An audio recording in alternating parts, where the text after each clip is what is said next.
Cette vidéo sera particulière parce que c'est du story time. Et quand on dit story time, c'est une histoire. Vous allez écouter du début jusqu'à la fin. Et ici, on va parler de financement. On va parler également de planification.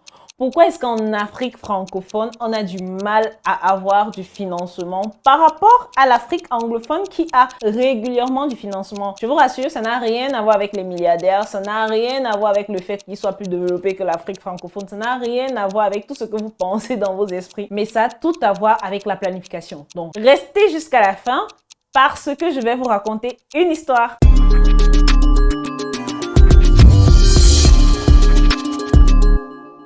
Alors, dernièrement, j'ai échangé avec l'un de mes amis qui est basé en Côte d'Ivoire, Bouhari Mohamed, à qui je fais d'ailleurs un coucou, qui me parlait un peu de l'environnement entrepreneurial en Côte d'Ivoire. Et j'ai été très marquée parce que ça fait à peine 6 mois, il était parti le jour de mon anniversaire.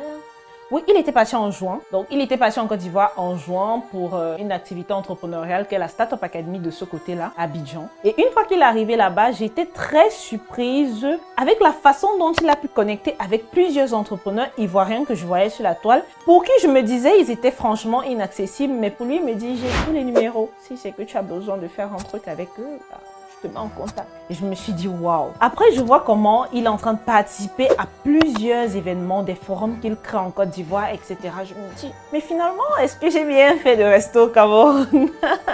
Est-ce que c'était une bonne idée finalement de rester au Cameroun et ne pas peut-être aller en Côte d'Ivoire? Donc, quand on s'est appelé, parce que c'est un peu une routine, hein, on aime bien s'appeler pour un peu se mettre à jour en termes d'information du Cameroun et d'information de la Côte d'Ivoire. Donc là, il me faisait comprendre que par rapport à l'un des projets que je veux lancer, franchement, il me recommande de passer un mois au moins en Côte d'Ivoire en 2024. Je lui demande pourquoi. Pourquoi tu dis ça? Il me dit, par exemple, le projet que tu es en train de lancer là, j'ai l'application là ici et je suis en train de consommer en fait le service de cette application. Je lui dis, waouh, fais un peu voir. On essaye de regarder et tout. C'est là qu'il me fait comprendre également que il y a de cela quelques semaines, il a rencontré un milliardaire par le biais de l'un des influenceurs que je connais en ligne. Et pendant leur échange, il lui a fait comprendre que en fait, lui, il est milliardaire ivoirien, mais il a la facilité à aller investir dans des projets des jeunes au Ghana. Là, je me demande, mais pourquoi est-ce qu'il me dit ça? Est-ce que ça veut dire qu'en Côte d'Ivoire, il n'y a pas des jeunes qui réalisent des prouesses? Est-ce qu'il n'y a pas des jeunes en Côte d'Ivoire qui ont des entreprises qui fonctionnent? Pourquoi est-ce qu'un entrepreneur ou alors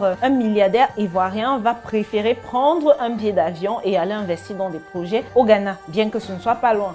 C'est là qu'il m'explique qu'en fait, c'est généralement un problème de planification. Si on regarde très bien des entreprises en Afrique francophone, il y a souvent un gros manque de planification. On va voir, en Afrique anglophone, par exemple, il y a des jeunes, ils vont lancer des startups. Ils savent à peu près à quoi doit ressembler la startup d'ici 2030. Nous, par contre, on ne sait pas ça. Et quand j'ai fini la conversation avec lui, j'ai un peu essayé de regarder les projets qui sont là depuis des années, depuis peut-être que je suis née dans mon environnement. Je me suis rendu compte qu'en fait, ces projets sont là parce qu'il y a une sorte de planification. Et moi, j'ai travaillé à Canal+. Avec cette expérience de Canal+, je peux vous rassurer que les promotions qu'on peut voir aujourd'hui ont été planifiées depuis des mois et des mois. C'est vrai qu'on va dire qu'ils s'adaptent, mais ils ont déjà, par exemple, la planification de l'année 2024. Ils ont la planification même de l'année 2025. Par contre, nous, dans nos projets, on vit au jour le jour. Donc, comment est-ce qu'un entrepreneur ou alors un investisseur ou un joint venture, il va prendre la peine de venir mettre son argent dans quelque chose dont il n'est pas sûr, dans quelque chose qui n'est pas planifié? J'ai essayé de regarder maintenant les projets lancés par des amis autour de moi. J'ai essayé de regarder les projets lancés par des aînés que je vois même autour de moi. Et je me rends juste compte que ce qui manque souvent, c'est de la planification. Maintenant, quand on dit planification, on va pas forcément dire que ça va toujours fonctionner. Mais même ce basique-là, il n'y en a pas. Ça veut dire quoi? On va rencontrer un jeune entrepreneur africain, francophone,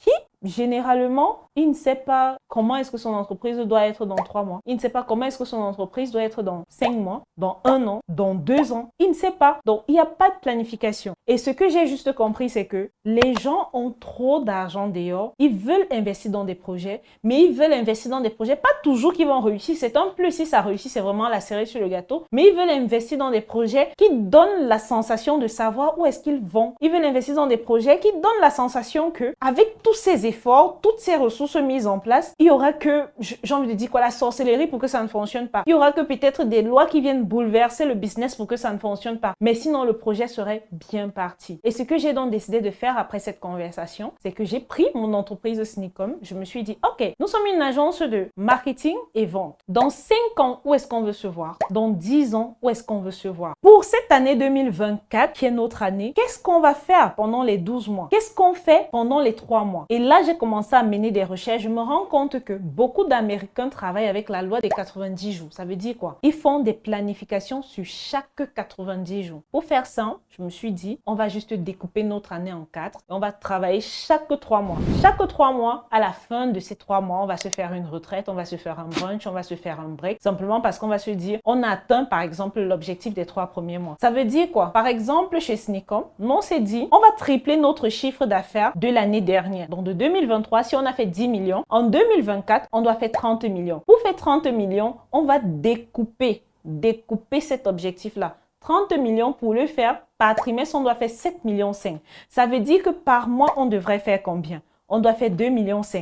Par semaine, on devrait faire combien? On doit faire 650 000, c'est-à-dire 1 000 euros. Est-ce que ça veut pour autant dire que si on atteint 1 000 euros en une semaine, on va mettre de côté, on va se dire on se repose, on va encore travailler la semaine prochaine? Non. Pareil, si c'est qu'on n'atteint pas les 1 000 euros, qu'est-ce qu'on va faire? On va redoubler d'efforts la semaine d'après parce qu'on a des objectifs qu'on est en train de suivre et tellement c'est découpé, tellement il y a des actions assignées par collaborateur que chaque personne qui vient en entreprise par jour sait ce qu'il a à faire. Est-ce que dans ton entreprise, par exemple, toi qui regardes cette vidéo, tu as des gens qui viennent, ils ne savent pas souvent ce qu'ils ont à faire. Est-ce que dans ton entreprise ou alors dans ton business, c'est toi chaque jour qui dis que bon, tu fais quoi aujourd'hui? Tu as prévu faire quoi aujourd'hui? Je le dis parce que moi-même je l'ai fait et je sais à quel point c'est pénible de toujours dire à son collaborateur, qu'est-ce que tu es censé faire aujourd'hui? Bon, tu vas un peu faire ça aujourd'hui, on va voir ce que ça va donner. Bon, voilà un peu le jonglage qu'on va faire. En fait, nous sommes toujours dans des jonglages. Pourtant, les personnes qui veulent investir chez vous, ce qu'elles recherchent, c'est quoi? Déjà cette structuration, depuis combien de temps vous existez et bien sûr, est-ce que vous êtes légalisé? Est-ce que vous vous enregistrez quand même? La quatrième chose, ce sont vos chiffres. Et les chiffres, c'est généralement structuré ou alors organisé de façon mensuelle. Est-ce que vous pouvez nous ressortir des chiffres que vous avez fait en janvier dernier? Est-ce que vous allez nous ressortir des chiffres, quand je dis chiffres, entrée et sortie, bien sûr. Est-ce que vous pouvez nous ressortir des chiffres que vous avez fait en février, en mars, en avril, en mai?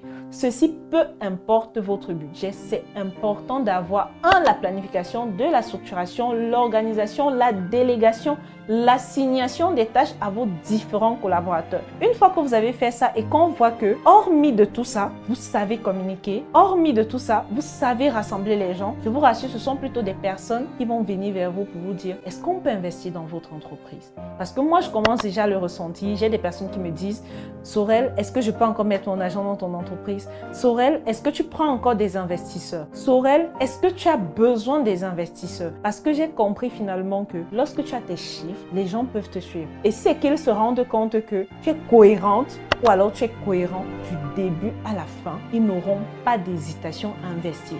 Donc, toi qui cherches du financement, toi qui cherches des investisseurs, commence par planifier ton business. Commence par être structuré. La structuration va te permettre de recruter des bons collaborateurs pour des bonnes tâches qui vont permettre d'atteindre un objectif précis que l'entreprise se serait fixé de façon globale. Donc, c'était tout ce que j'avais à te partager aujourd'hui. C'est vrai que c'est un story time, mais je pense que de ce story time, tu as pu apprendre certaines choses, que tu as noté certaines choses et on se capte à la prochaine vidéo parce que je vais lire les commentaires que tu vas laisser et bien sûr, ce que tu vas demander, je pourrai le faire sous forme de vidéo, te répondre sous forme de vidéo. Donc, stay tuned, à la prochaine chronique. Bisous! Aujourd'hui, les réseaux sociaux ont un impact de plus en plus grandissant. Mais est-ce que tu sais qu'il est possible de gagner énormément d'argent grâce à ces réseaux? Tu veux savoir comment? Voici l'outil qui te dévoile les secrets du métier de l'avenir sur Internet, le Community Management. 10 jours pour devenir Community Manager est le livre de tous les secrets afin de pouvoir te bâtir une fortune en ligne en tant que Community Manager et e-commerçant. En bonus, tu as plus de 40 heures de vidéos de formation pour t'accompagner dans ton apprentissage.